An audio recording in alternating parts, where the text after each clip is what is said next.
Ever since I was a kid, I've been a huge fan of mythology. Greek, Egyptian, Norse, Celtic, Japanese, anything myth-based I could get my hands on, I indulged in.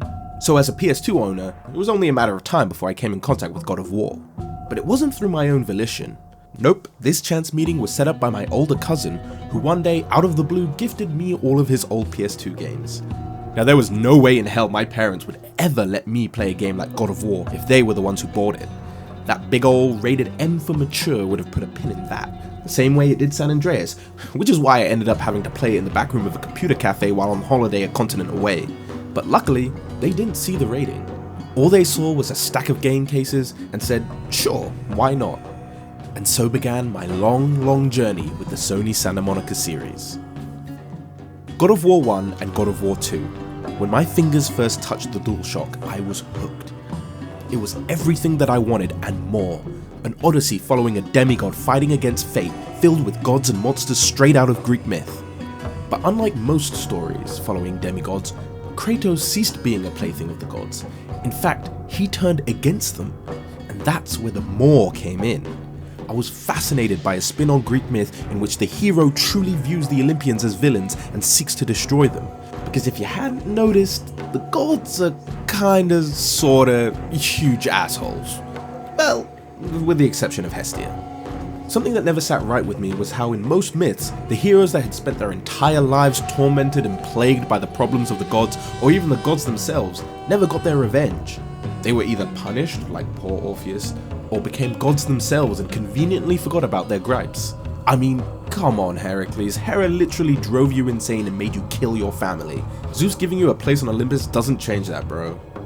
But it wasn't just the lore of a Greek epic that enticed me. There was the added bonus of Kratos being a rage-filled killing machine of the man too angry to die variety. There's nothing that excites more than tearing through legions of monsters and massacring divine beings, all while using a badass array of mythical weapons and magics. And so, at age 12, over a summer vacation, I played through God of War and God of War 2. With the help of my cousin, this one being the same age as me, we spent long days and sleepless nights taking it in turns to beat the game. We traded the controller over and over trying to solve puzzles and beat bosses until finally we turned back time and reached the cutscene that would haunt us until we got our hands on God of War 3.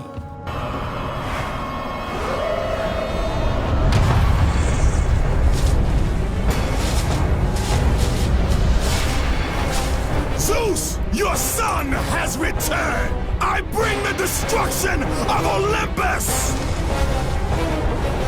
It's hard to put into words just how mind-blowing God of War 3 was for me. Going up against Olympus itself, taking on the big three, it was pure, unadulterated insanity in all the best ways. Never did I think I'd be able to butcher Poseidon, steal the soul of Hades, or beat Zeus to a bloody pulp. It was a bare-knuckle, bloody thrill ride through the greatest hits of Greek mythology that tied together the tragedy of Kratos that began with the death of his family. And at the end of it all, Kratos finally got what he wanted, what the gods had denied him twice over: death. Or did he? Because that sneaky little after-credit scene hints otherwise, a payoff we wouldn't see for 8 years. Now after God of War 3, I got my hands on the PSP games to sate my craving for more God of War. Chains of Olympus and Ghost of Sparta were great entries that filled in a lot about Kratos' story and added even more justification to his hatred of the gods. I mean, I knew Zeus was an asshole, but turning Kratos' mom into a monster just because she was about to say his name is a colossal dick move. Then came Ascension, which was a game. It was by no means terrible. I actually really enjoyed my time with it. The Hecatoncheires jail is a jaw-dropping spectacle of a first level, and Kratos' friendship with Orcos is a dynamic not explored in any other God of War game. But after Ascension, I was a little burnt out on the franchise. That all changed in 2016.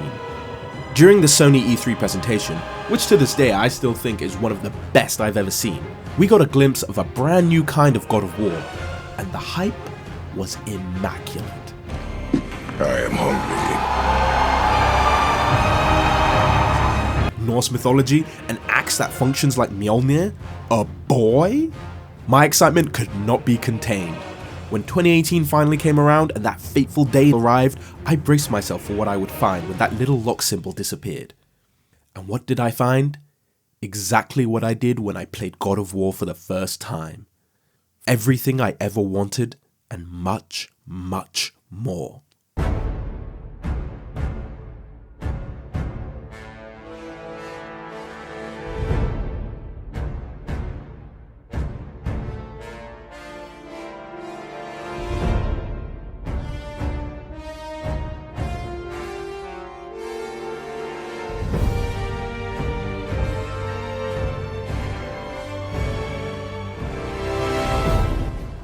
Fluid and intricate combat that made every encounter a symphony of controlled carnage, the staggering visuals that brought the Norse mythological setting to life, the soundtrack, the soundtrack, the soundtrack, the soundtrack. But out of all the amazing, awe-inspiring things that God of War 2018 brought to the table, there was one thing that it excelled at into the stratosphere: its story.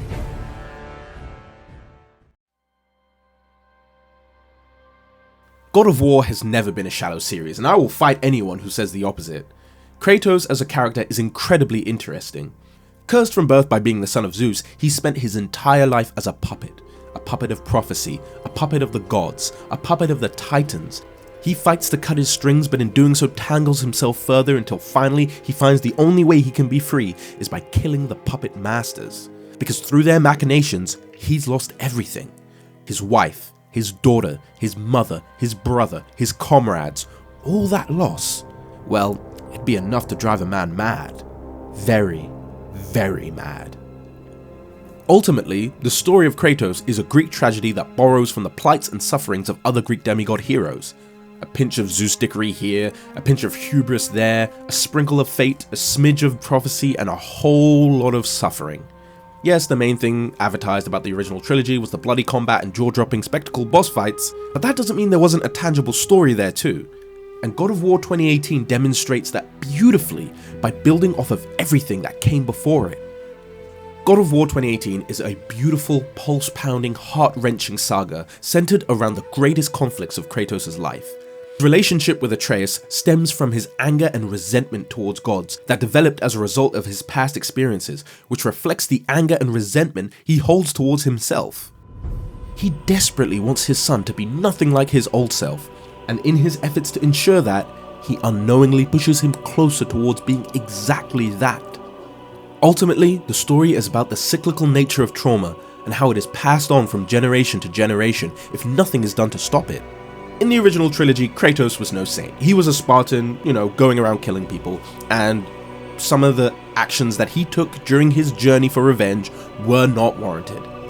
But, and this is a big but, most every problem he had can be traced back to Zeus being a truly terrible father, which can be traced back to Kronos being an equally terrible father, which can be traced further back to Ouranos being a terrible father too. In the end, Kratos realizes this and learns from his mistakes. He breaks the cycle of parents transferring their traumas onto their children once and for all.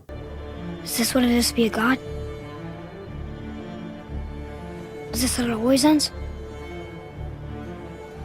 Sons killing their mothers?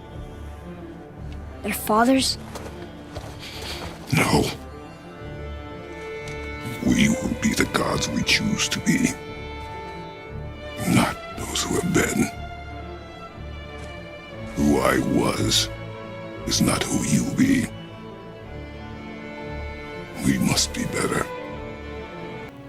In my eyes, that's the main theme that stood out in God of War, and it's one that has stuck with me ever since I put down the controller after beating the game. But the best part about this game is that it explores so much more than that.